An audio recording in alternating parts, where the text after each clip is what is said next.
The clothing apparel industry is estimated to gross over $6 trillion annually.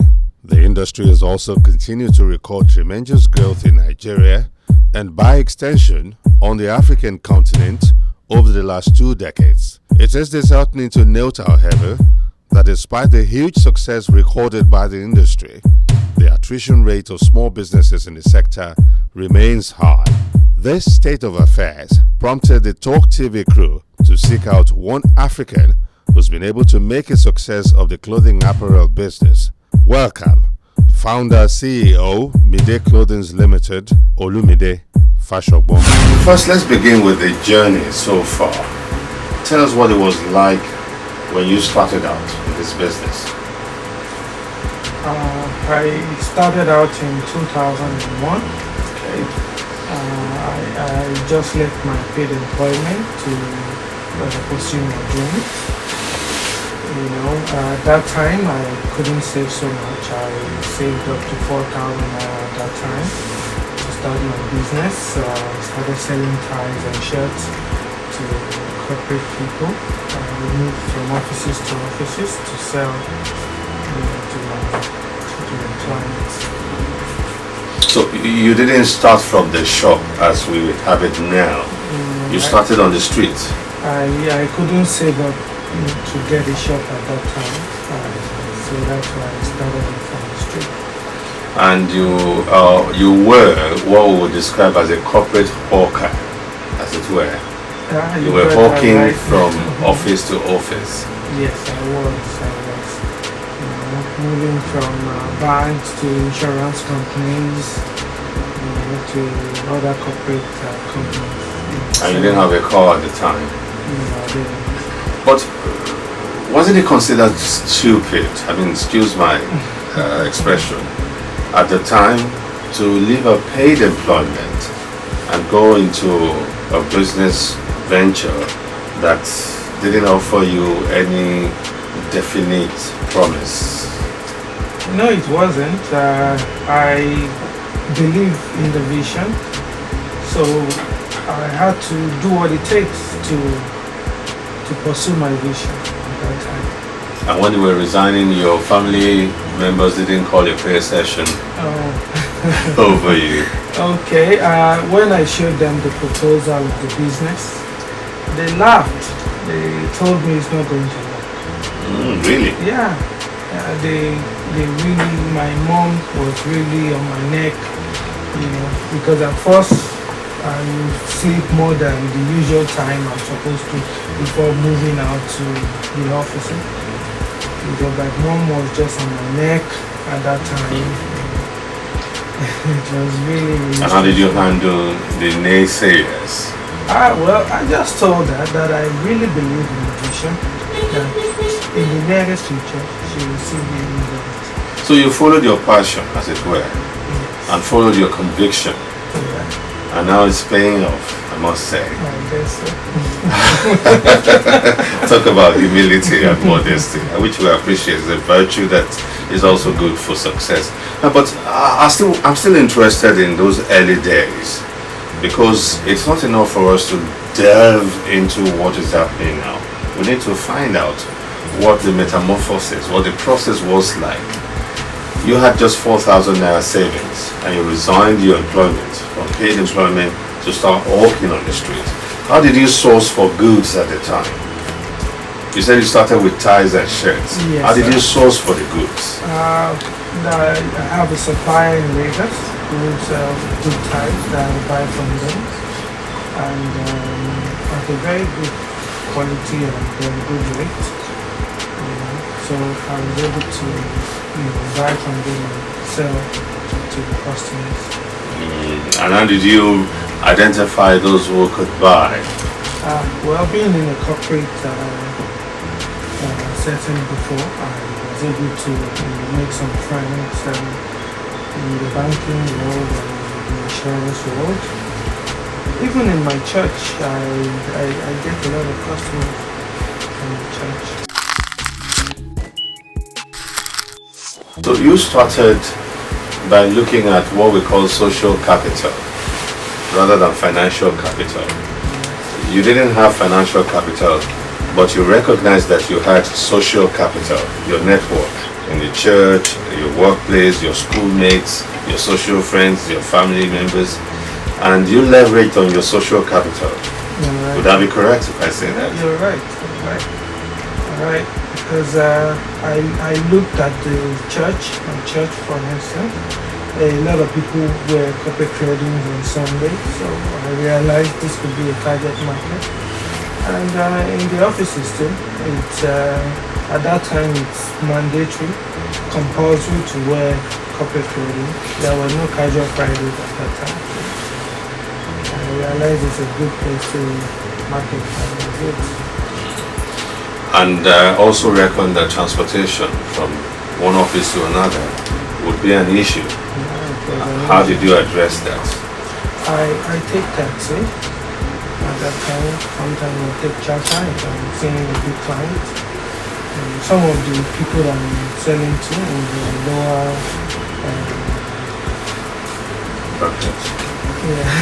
lower bracket in the offices. Yeah.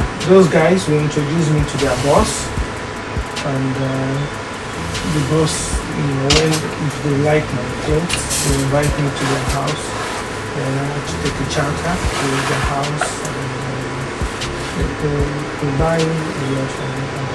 So that's how you grew your network, slowly and steadily. How many years did it take you to walk on the street before you finally were able to save up enough money to get a shop? It took me about 2 years, almost 2 years, to be able to finally save up to get a shop. So in 2 years you were hawking, and then finally you were able to save up to get a shop. And how would you describe the first shop you got? Was it your dream shop? No, it wasn't at all. It was a small shop on Jonesville, where you can describe as a place not too good for business. But that's what I could afford at that time, and I got it. But in a year, nobody came to say hi. That's sure. Nobody came to say hi.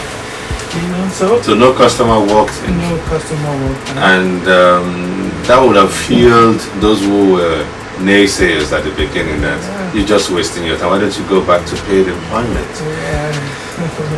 And how did you cope with that pressure at the time? I mean, opening a shop, saving up to open a shop, and customers were not walking in because the location was not ideal. So I reckon you must still be hawking at the time. I was still hawking.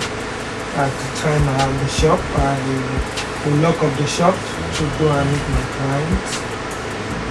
That goes on for about 2 years. So another 2 years, making 4 years. So at the third year, I attended the seminar, and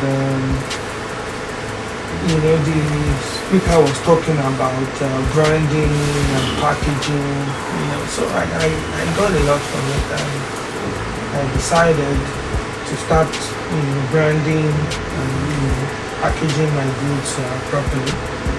So I started that. I did the billboard.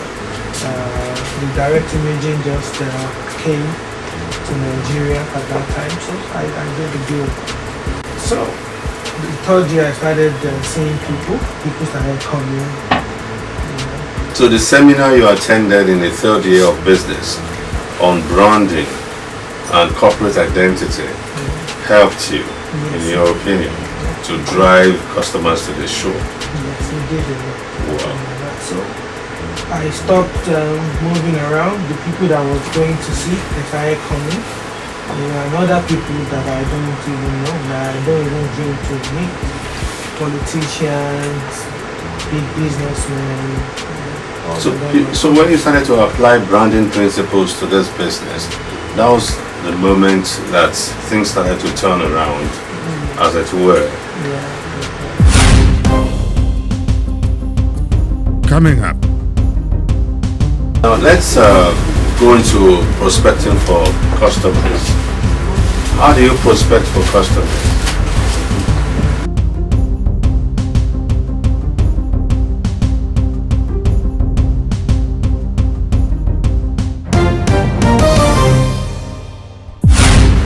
that time in 2003, this will be, we started 2001, so this would have been around 2003, 04.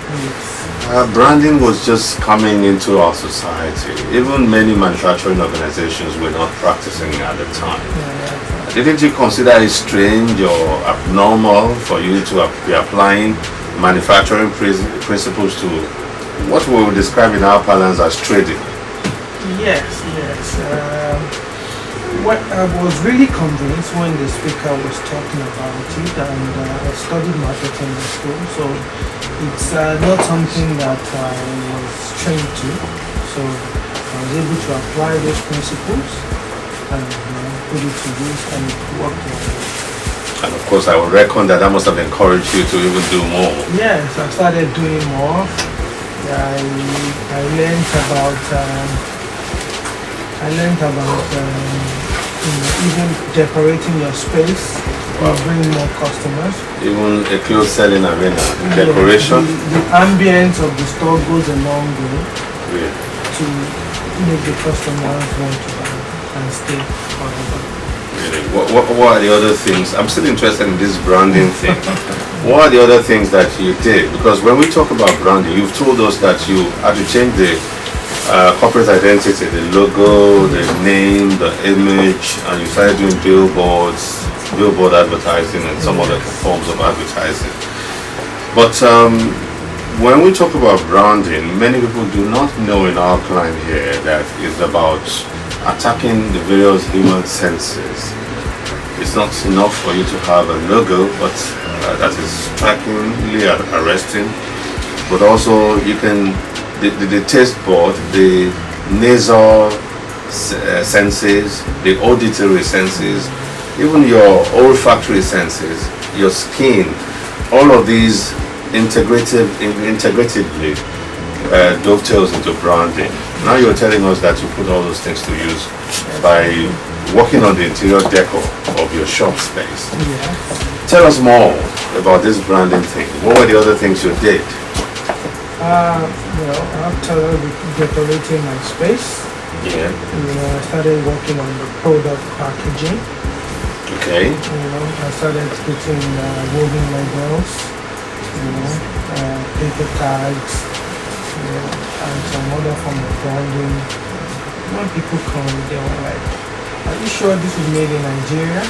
I even have people from abroad coming to buy my clothes and taking it abroad to sell.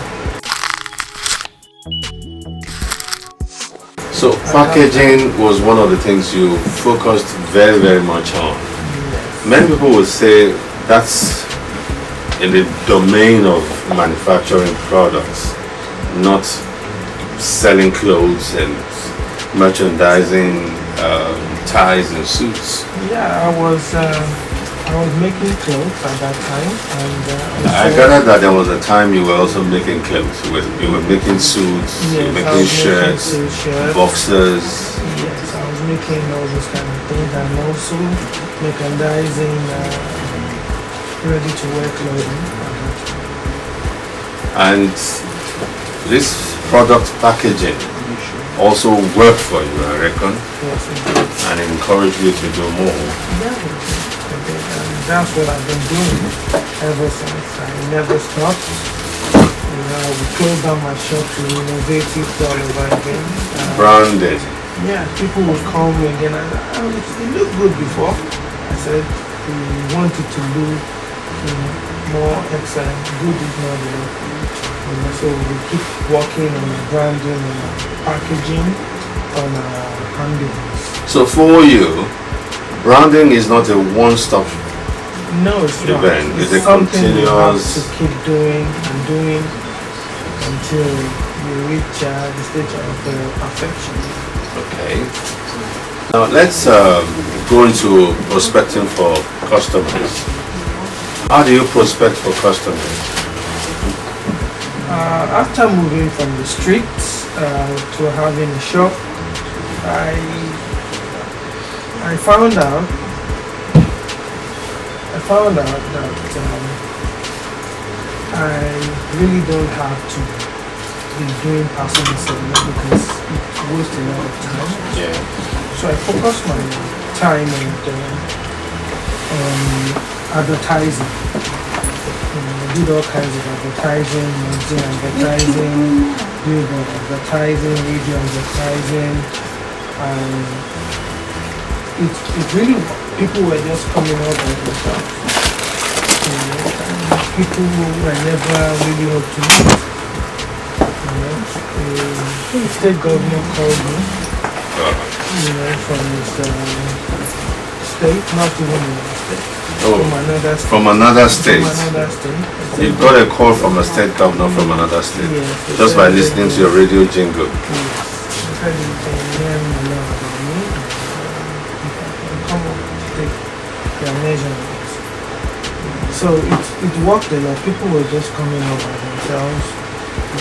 I just need to be working on the advertising and the advertisement for my company. So prospecting for business for you is not just about physical one-on-one interaction, but also you leveraging on traditional media space back then. Yes. And then you went on to stop producing ready-to-wear. Yes. How many years did you do ready-to-wear? I did it Before for you about stopped? 5 years before I started making my own clothing. I reckoned that the ready-to-wear already has a middleman chain and making the cost high. So I decided to go to where they are making the clothing and make it in the environment. By doing that, it will make the clothing a lot cheaper. What I'm selling, for instance, for like 5,000, will come to like 3,000. So that's the secret of this affordability. Yes. Despite the quality of your stocks, they still tend to have a lower price range if you do a market survey of similar quality around. Yes. So what you did is to try to eliminate the middleman Yes. and then deal directly with the manufacturer, giving them specification, and of course coming out giving them a specification in terms of quality and also shapes and size and style and design. Right. Didn't this cost you a fortune? Yeah, it cost a fortune, but in the long run, it's not expensive. It's actually very cheap because we were able to save the customer a lot of money, and by so doing, we are also making good profit. If we are buying the ready-made, we make just very little profit, and the customer will have to pay a fortune. I find this interesting because the impression that those of us who are not into trading or business have is that mass production, the more you produce, the less the cost of production. And that what that invariably will translate into is reduced overhead, which will of course translate into reduced pricing of the product. But here you are telling us that it is not actually an advantage in terms of pricing. Please let's explore that further. I would like to know if I go to somewhere in the Middle East or Asia or Europe, which are some of the places I found that you go to, there's already a mass produced jacket. This jacket, if you're producing 50,000 of it and you're distributing it to different stores around the world, should cost me less than if you were going to the same manufacturer to ask him to produce just 100 or 50. Yes. So how did you go about convincing the manufacturer to produce less quantity for you at a lower price? At first, I had to develop a relationship with my manufacturers. I was traveling really much at that time. I was able to be friends with them, eat with their family. So by that, I could convince them that they can make small quantities for me. that I just had a small shop in Nigeria that I won't be able to sell so much quantity, and they were able to do it for me. Wow, wow. So you started by building a relationship with them. Yes. You were buying their finished products, but when you go to them, you personalize your involvement with them. So what that means is that whenever you travel to stock your shop, you spend longer period. You don't just get there and buy and leave. No. Most times I spend up to 2 months. Wow. Because I have to see the process of manufacturing, checking the quality, and till they are packing it. Because sometimes if you give them a specification, they might just do the opposite. So you have to stay with them and check the quality. But won't that eat into your overhead? Because I'm thinking like the trader now. It will, but in the long run, I will make more money if the quality is right. I will make more money from the goods if the quality is right. Coming up, you enjoy widespread customer loyalty. And I want to believe that it's not just those two variables of quality and pricing that will confer that kind of loyalty that you enjoy with the customer. So share with us, what are your strategies for customer loyalty?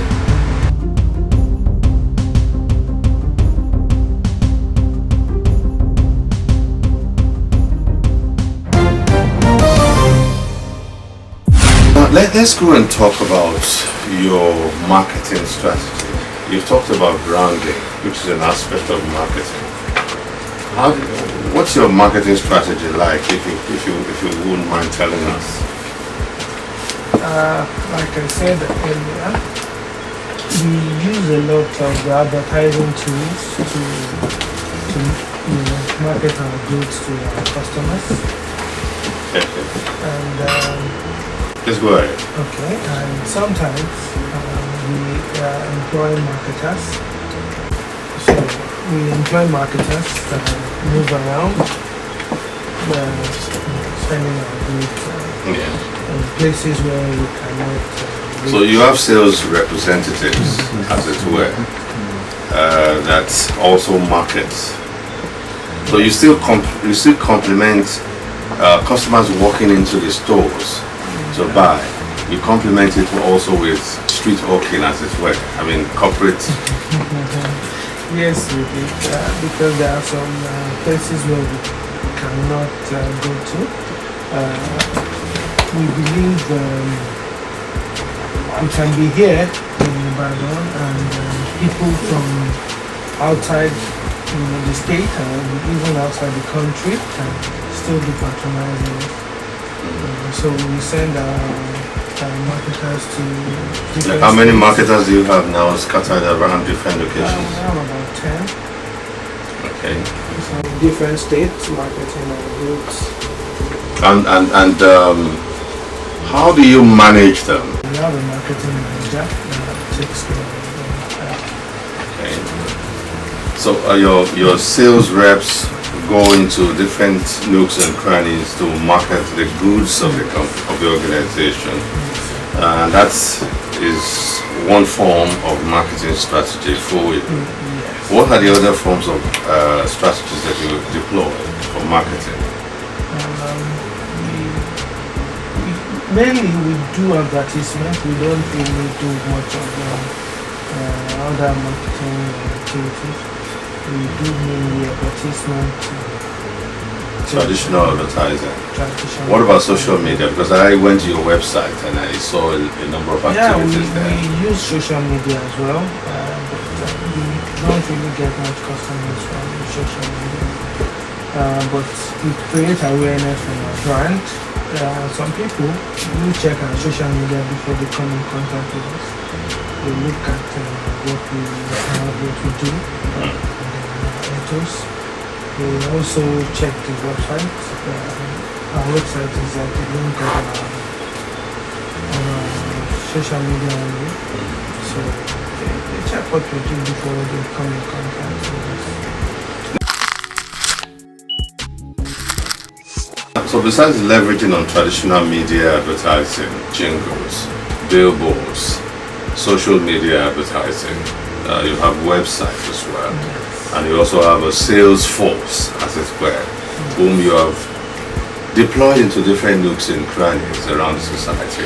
We've also talked about a conscientious devotion to branding, packaging, and also ensuring that what other things do you do? Because I'm interested in this marketing strategy thing, because business is about selling. Yes. Every other thing is ancillary. So I'd like to know, what are the other things that you would do by way of marketing that helps this organization to grow exponentially as it has? Basically, that's what we do. What I told Well, I can understand if you don't want to let us in on your trade secrets.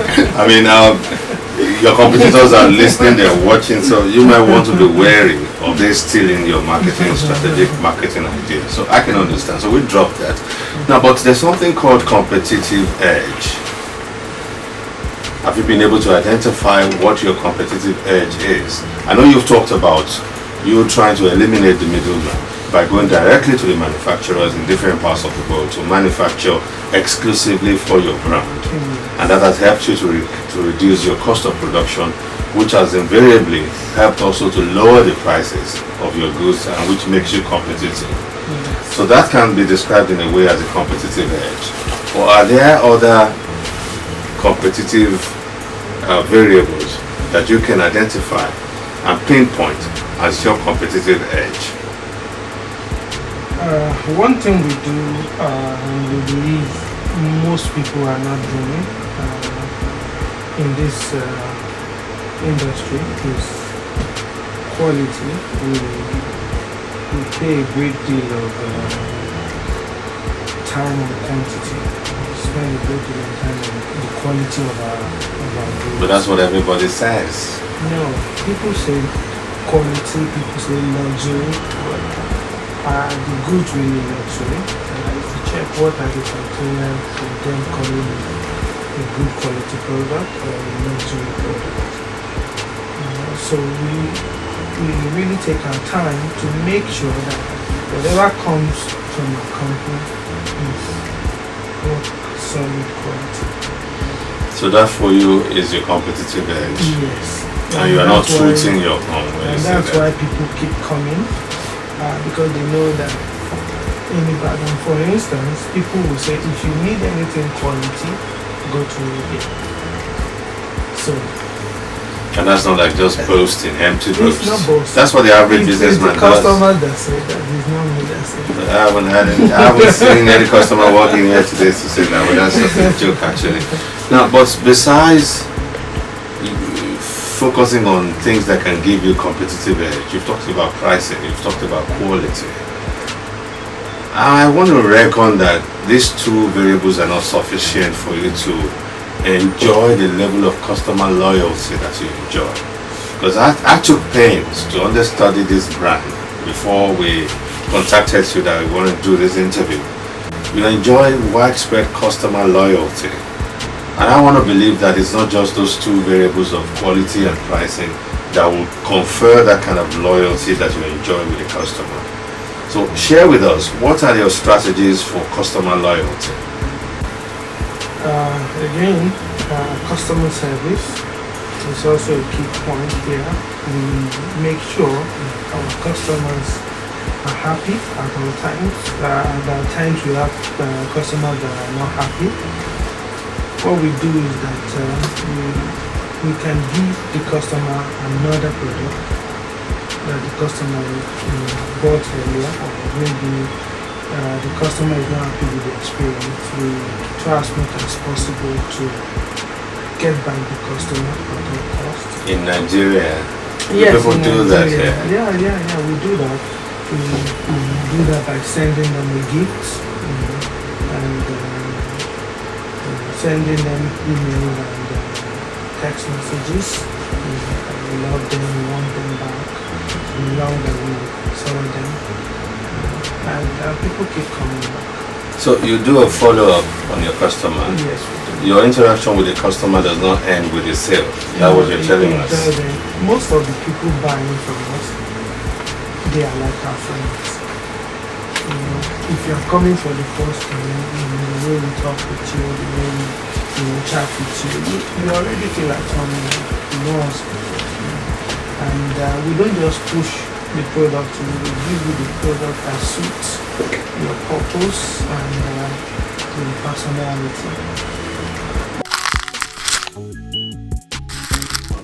I want to lose sales if you don't push the product onto the customer. We don't push the product to the customer. And you don't care about losing sales? No. It's not really about the sale, it's about the customer. The sale comes second, the customer is the first. The first thing that we have to really talk about. We talk about your personality, we talk about where you've been to, where you've traveled to, so that we know the kind of product that will suit your personality. Mr. Fashagon, you don't seem to be selling clothes. Will I be correct if I say that? Yes, I am selling clothes, but it's really not about the money, so to speak. The money is important, but it's really not about the money. We try as much as possible to make our customers feel comfortable. That we don't come like we are trying to get money from them. So in a relaxed environment,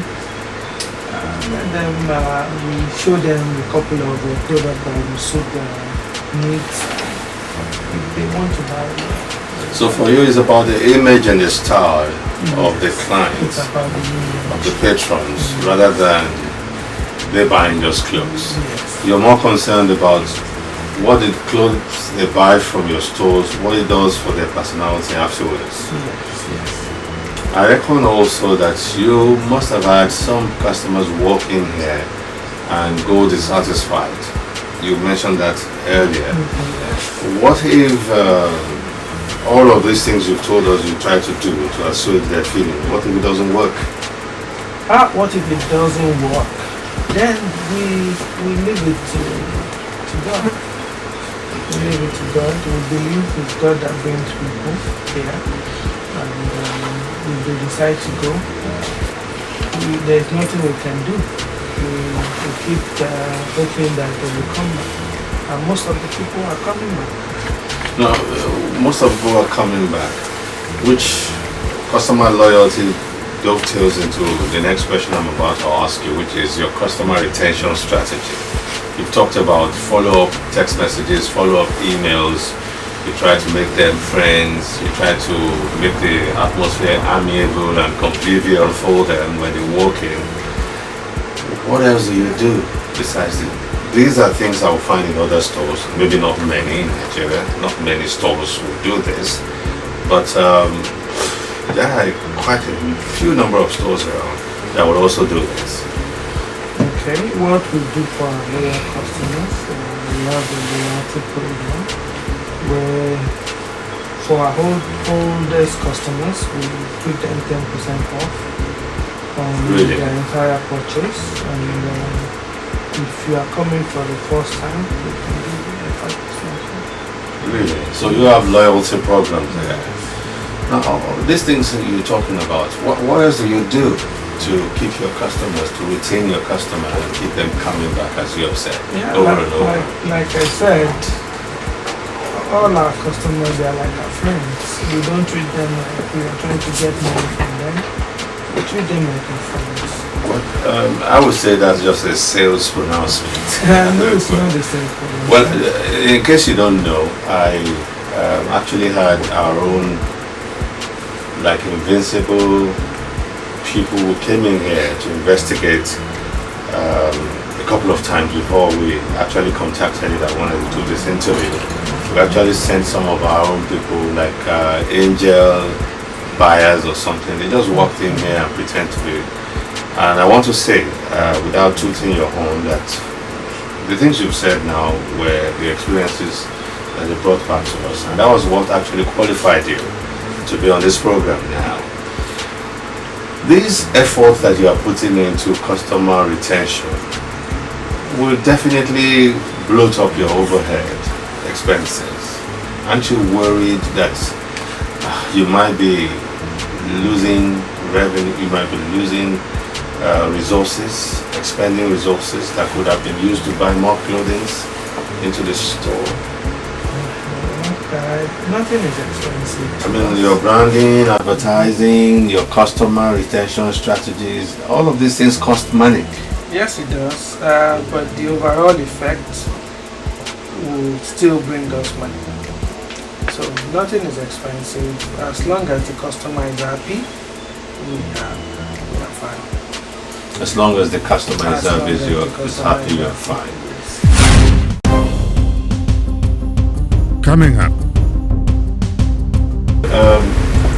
Tell us what, besides balancing the books, because I also believe, I mean, it's not as simplistic as you have put it. You don't want to worry yourself, you don't want to worry your head about accounting issues. That's not true. You will still have your eye and your hand and even your feet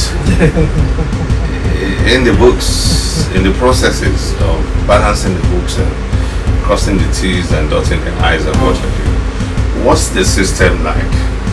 The system you use for your accounting?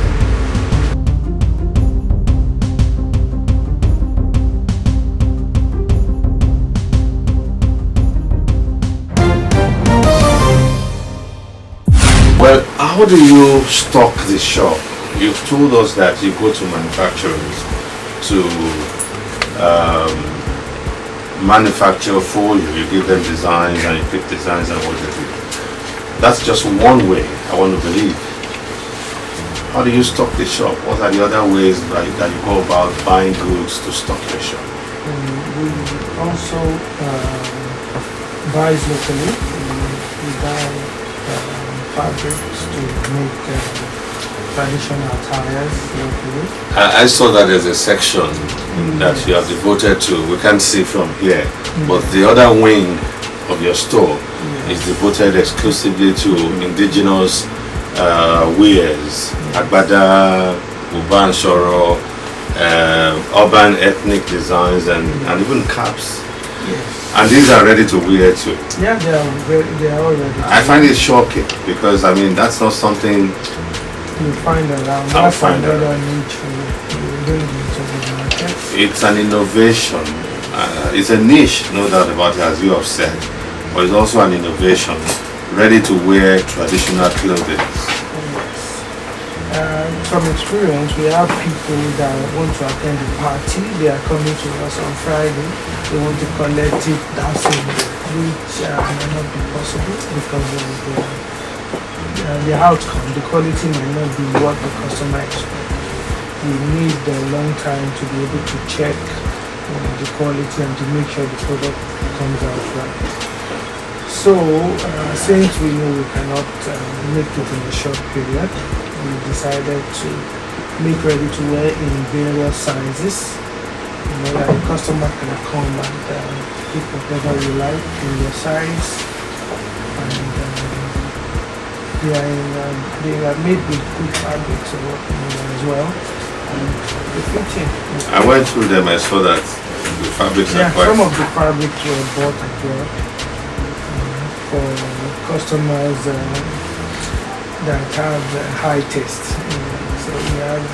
I can afford it. Yes, we have some classes that are a little bit cheap. We are a brand for everybody. Yeah, I like the ring of that, but I still want to explore further this your innovative innovation in terms of ready-to-wear indigenous clothing materials.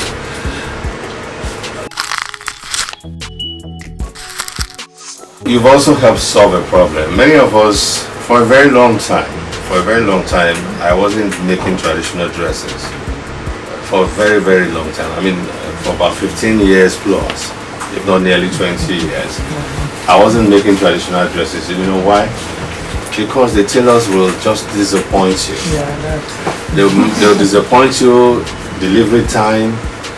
They disappoint you in terms of when you go to them, you tell them the style you want, the design you want. They agreed on it.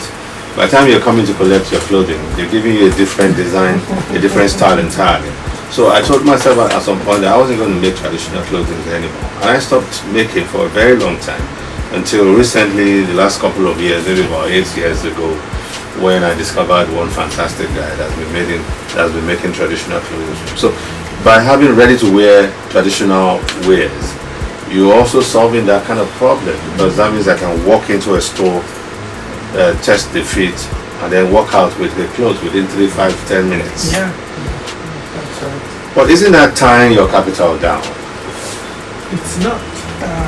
When we started, we recorded a tremendous success that it's really hard to believe. People were coming in and buying 10 pieces. Really? More than 10 pieces. I was really like, wow, so people are waiting for this. I've been waiting for that. I mean, I just told you now that I'd rather, even furnitures, I don't like to make furnitures. I don't like to make creative things around here, because by the time you're going to collect the finished product, there tends to be disappointment. So I prefer to walk into a store and just look at the furniture that I see. If I like it, I pay and get out of the store. Ditto for shoes or clothing. So if I have someone who has already made traditional clothing and they're ready to be bought in a store, it makes my job easier. I won't mind the price. I walk in, test the fit, and walk out with my clothing. So that's why I said that's quite innovative. But I was worried that it might tie down your money, because if you make ready to wear and no one is coming to the store to buy, that's money that could be rolled over, being tied down. But here you are telling us that in the contrary, the opposite is the case for you. Yeah, we have lots of people coming to buying from our website, even people that I don't even know. There's a guy that gave a call from Port Harcourt, we packaged it and we sent it to him.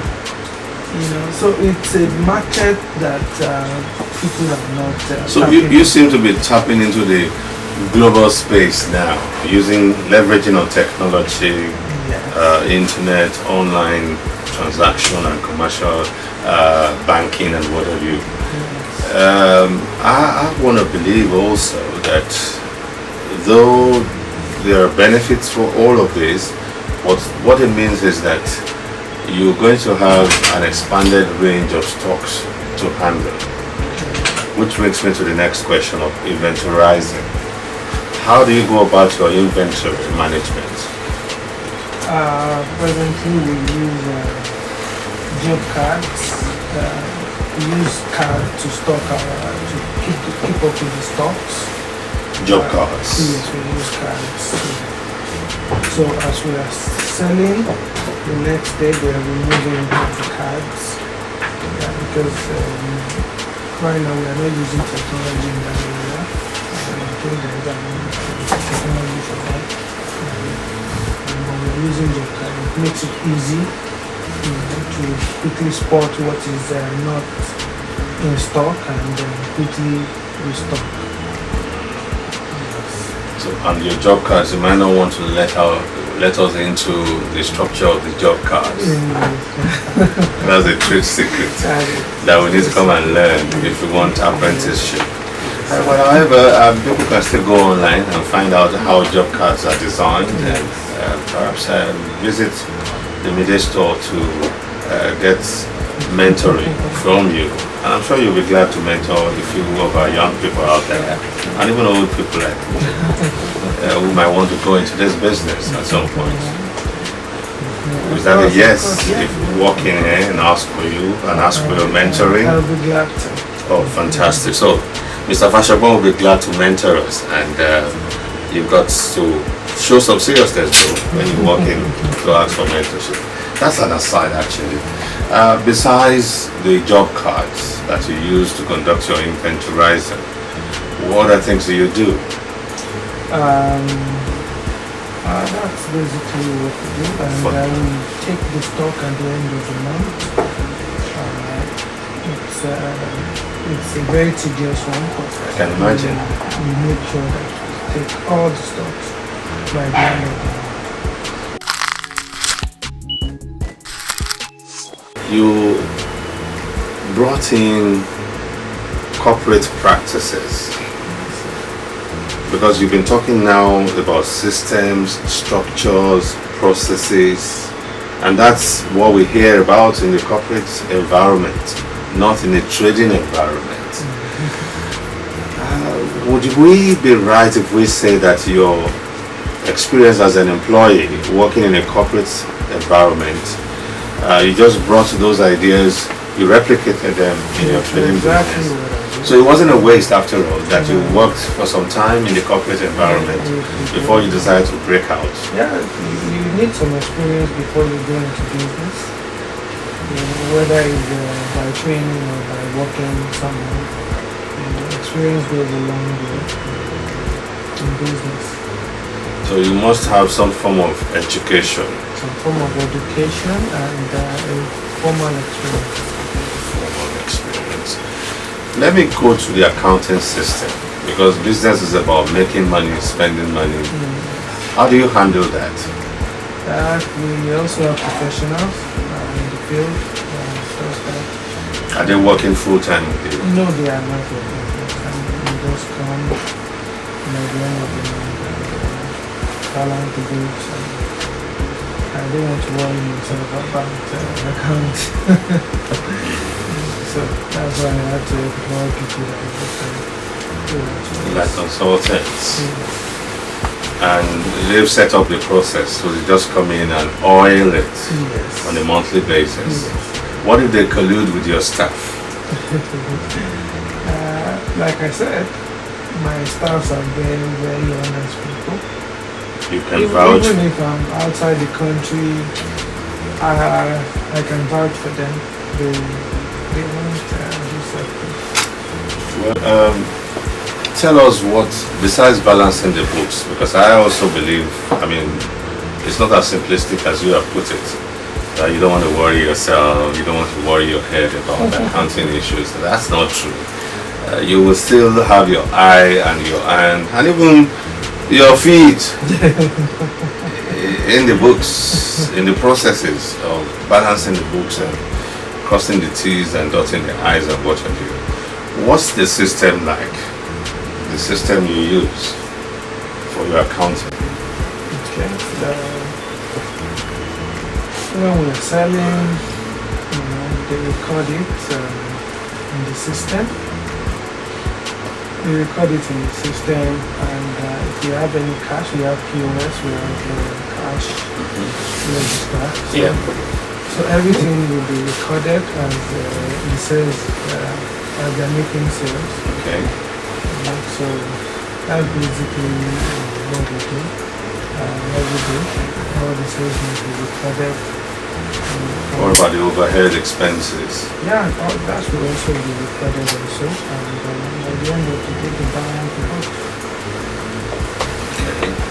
Now, I assume also that you have vendors that supply you maybe part of the production materials or consultants that you have to pay for your advertising, branding, whatever.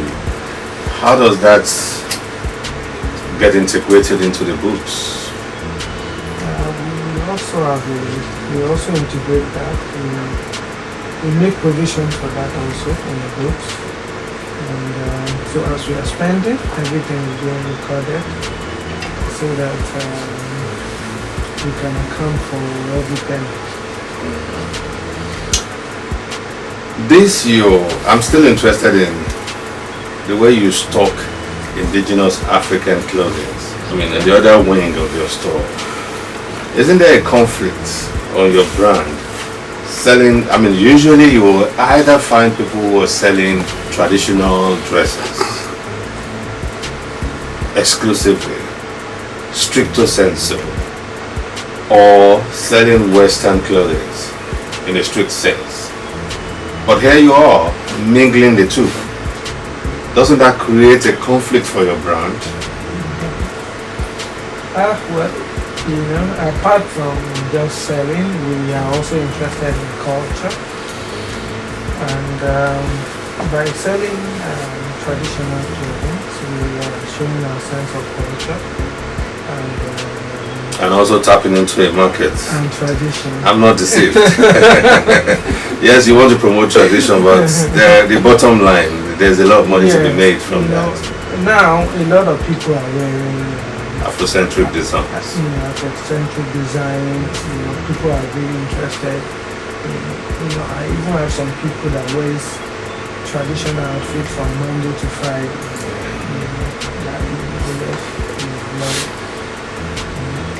So our society has become much more Afrocentric in its inclination towards ethnic wears. Mr. Olumide Fashogbon, thank you very much for honoring our invitation to feature on this program. Thank you so much. It's been wonderful, it's been stimulating, and it's been mentally enriching speaking with you. And that will be it on Talk this week. Thank you very much for staying there with us. Until next time, it's bye for now.